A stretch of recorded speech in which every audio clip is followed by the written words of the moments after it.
Hey, Jakey boy, please don't stand on anything. Hello. I'm not giving you enough attention.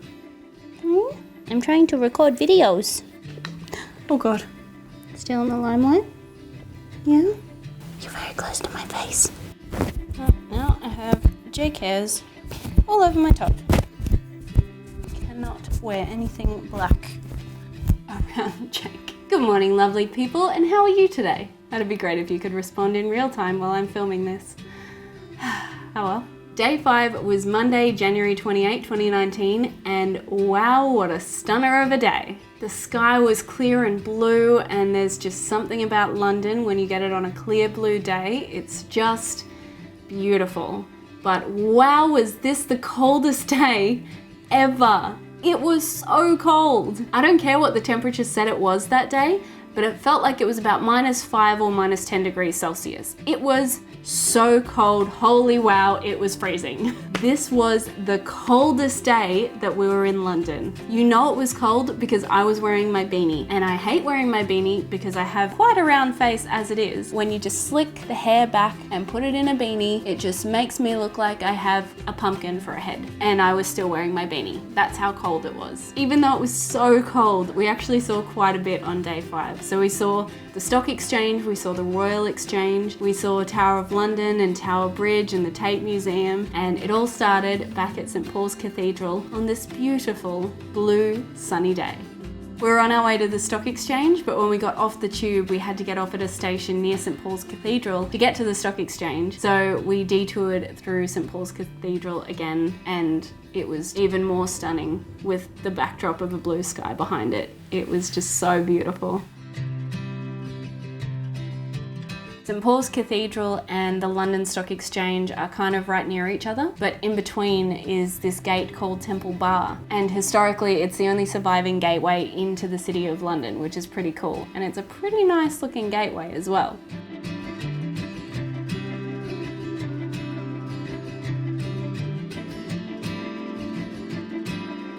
We got to the London Stock Exchange and we realised that that wasn't actually what we were looking for. We were looking for London's Royal Exchange, which I think used to be the Stock Exchange back in the day, but is now the Royal Exchange, which is a shopping and dining destination.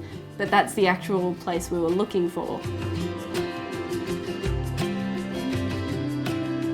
We were on our way to our next stop, and as we were walking through what I think is the business district, we just couldn't get over all the different buildings there. There were some that looked like they were right out of a dystopian future movie, like that movie where the elevator goes through the middle of the earth, or is it a train? Is a train that goes through the middle of earth? What's that movie? Total Recall. Total Recall. I couldn't recall the movie Total Recall.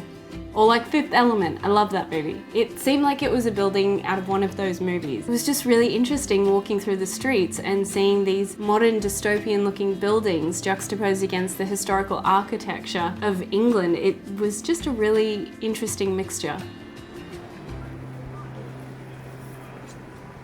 And then we came to the Tower of London. I mean, it's a castle in the middle of one of the biggest cities in the world.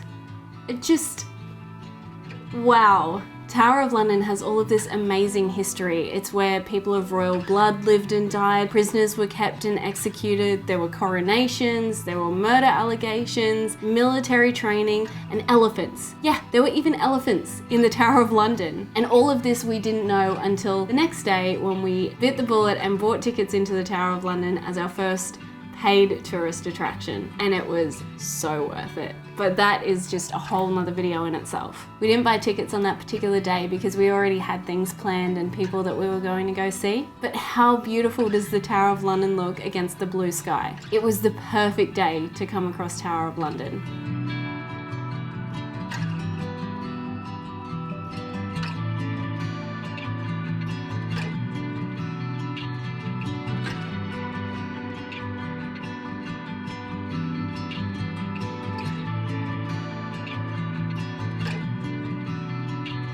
You can't visit the Tower of London without turning around and seeing the Tower Bridge. Now I wanted to put that really iconic British music under the Tower Bridge footage, but I searched for so long and I couldn't find it anywhere. But hopefully by the time that I go to edit this, I will have found it. But if not, The music I'm talking about is the iconic music that's like bum bum bum ba da da da da da da da da da da da da da.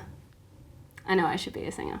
The Tower Bridge. I just assumed that that was the London Bridge, the really iconic bridge that you see in all the movies and TV shows. I just assumed that that was called London Bridge, but London Bridge is actually a kind of unremarkable looking building just to the west of Tower Bridge. But Tower Bridge is the one that you see in all of the movies and the posters of England. That's the iconic bridge. And thankfully, before we visited Tower Bridge, my friend Hannah told me that Tower Bridge is the one that you want to see and not London Bridge, because if we had have turned up to London Bridge expecting Tower Bridge, I think we would have been a bit disappointed. So tip, Tower Bridge is the one that you want, not London Bridge. Wow. It was so windy and cold that day that when we were walking across it, the wind just went straight through us. It was freezing. I know I keep saying how cold this day was, but it was the coldest day that I have felt in my life. And I had to walk around in a blizzard one time in Ithaca in upstate New York, and it wasn't that cold as I felt that day in London. It was so cold.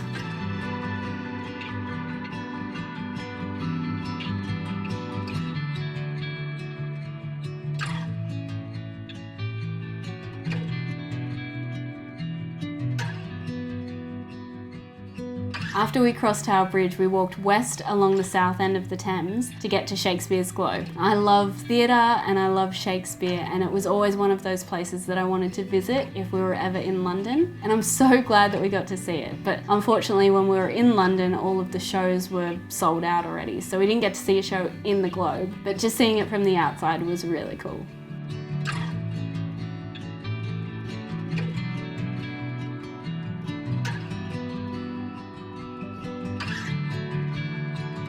My camera was so full when we were leaving Shakespeare's Globe that we didn't get any real good footage of the Tate Modern when we went to visit there. We were seeing some friends for dinner, but we had a couple of hours in between Shakespeare's Globe. So we decided to check out Tate Modern Museum, which had some really interesting and intriguing art pieces. But the main reason that we wanted to go to the Tate Modern Museum is because if you go to the top floor of one of the buildings, there's actually a free 360-degree view of London from that top floor. It wasn't completely open when we were there because it was so windy, so you couldn't go the whole way around the balcony, but we got to see just facing north, and that was stunning. It is such a nice view up there. I definitely recommend going. It's free. The only tip that I have that if you're taking the elevator up, go to the lowest level that you can to get on the elevator, because I think we were on level 3 or 4, and every time the elevator opened its doors, it was just packed full of people to get up to that top floor. We were trying to get up there at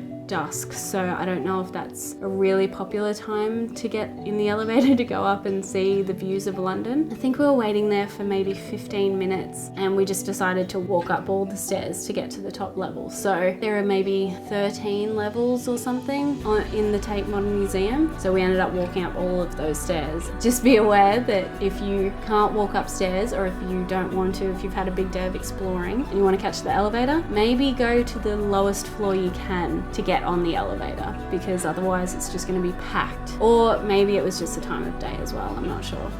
It was the first time we've been there, so. But the views are incredible.